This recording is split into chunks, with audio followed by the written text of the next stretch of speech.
Hi guys, let's make pork steak.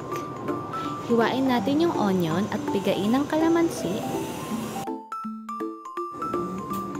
Ibabad natin sa toyo at paminta yung pork. After 30 minutes, iprito natin to.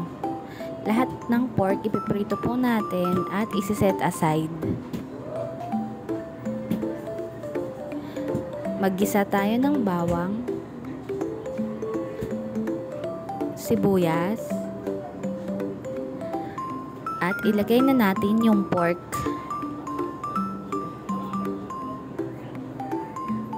Ayan yung mga niluto nating pork kanina.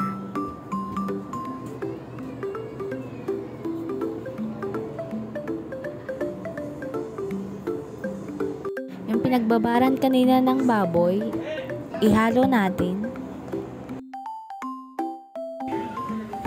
Lagyan ng tubig at saka ng kalamansi. Ito po, pwede nyo na po siyang timplahan sa gusto nyong lasa. Pwedeng lagyan ng asukal. Yun lang, ayan na. Thank you for watching.